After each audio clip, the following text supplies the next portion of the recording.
मेरा नाम राजा नवीद आज़म है और आज हम जिस टॉपिक पे बात करेंगे वो सिविल सर्विस में डेपुटेशन की अहमियत। डेपुटेशन बुनियादी तौर पर क्या चीज़ है और डेपुटेशन किस तरह से मुलाजम अवेल करता है और कौन से मुलाजम या ऑफिसर डेपुटेशन पर जा सकते हैं और उनके लिए उनकी क्वालिफिकेशन या तजर्बा क्या होना चाहिए और वो कितने अरसे के लिए जा सकते हैं और उनकी क्या काबिलियत हो कि जिसकी बुनियाद पर उनको किन किन इदारों में तैनात किया जा सकता है। सबसे पहले जो डेपुटेशन पर जाने वाले मुलाजिम होते हैं उनको सेलेक्ट करते वक्त ये देखा जाता है कि उनकी तालीमी काबिलियत, उनका तजर्बा, जो सर्विस रूल्स उस इदारे के जिस इदारे में वो मुलाजिम जा रहा है उसके मुताबिक है। अगर वो उसकी तालीमी काबिलियत, उसका तजर्बा अगर उस इदारे के रूल से मैच करता है तो वो फिर मुलाजिम डेपुटेशन पर जा सकता है उस इदारे में। अमूमी तौर पर गवर्नमेंट के पास ये इख्तियार हासिल होता है कि वो किसी भी मुलाजिम को, किसी भी ऑफिसर को डेपुटेशन पर किसी भी सरकारी, नीम सरकारी, खुद मुख्तियार इदारे में डेपुटेशन ऑफिसर के तौर पर तैनात कर सके। दूसरा सवाल जो अक्सर पूछा जाता है कि एक डेपुटेशन का जो ऑफिसर है या मुलाजिम है वो कितने अरसे के लिए डेपुटेशन पीरियड पे किसी सरकारी इदारे में, नीम सरकारी इदारे में या खुद मुख्तियार इदारे में रह सकता है। तो इसके बारे में ये है कि कानून में टाइम फ्रेम 3 ईयर्स रखा गया है कि एक 3 साल के लिए एक जो मुलाजिम है वो डेपुटेशन पर रह सकता है। और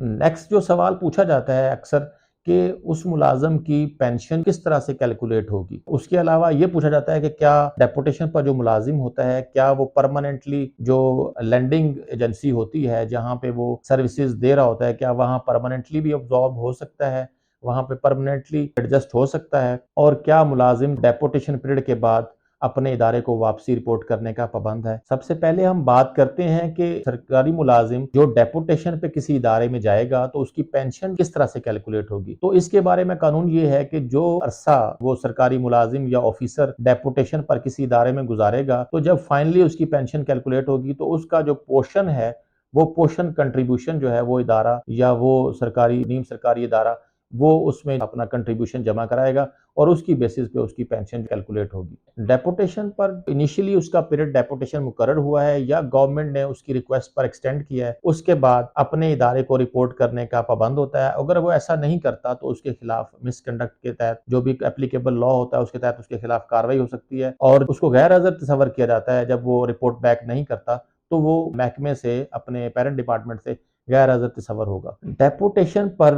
सरकारी मुलाजिम या ऑफिसर को बैरून मुल्क भी भेजा जा सकता है और उसका दुरानिया 3 साल है। अगर मुलाजिम डेपुटेशन के दौरान फर्दर एक्सटेंशन की रिक्वेस्ट गवर्नमेंट को करता है और उसकी एक्सटेंशन हो जाती है तो अपने एक्सटेंडेड पीरियड एक्सपायर होने के बाद वो अपने पेरेंट डिपार्टमेंट को रिपोर्ट करने का पाबंद है और डेपुटेशन पर उसकी सिलेक्शन और डेपुटेशन पर रवानगी थ्रू सिलेक्शन बोर्ड होगी। वो उसकी रिकमेंडेशन देगा कि इसको बाहर किसी इदारे में, मुल्क से बाहर कहीं भेजा जाना है या किसी उसने इंटरनेशनल ऑर्गेनाइजेशन में अगर डेपुटेशन पे जाना है तो तब भी मुलाजिम पाकिस्तान के अंदर भी अगर किसी इंटरनेशनल ऑर्गेनाइजेशन के साथ काम कर रहा है तो तब भी वो मुलाजिम डेपुटेशन पे ट्रीट होगा। अगर हमारी ये वीडियो आपको पसंद आई हो, अच्छी लगी हो तो आप कमेंट्स बॉक्स में अपनी कीमती राय का इजहार ज़रूर कीजिएगा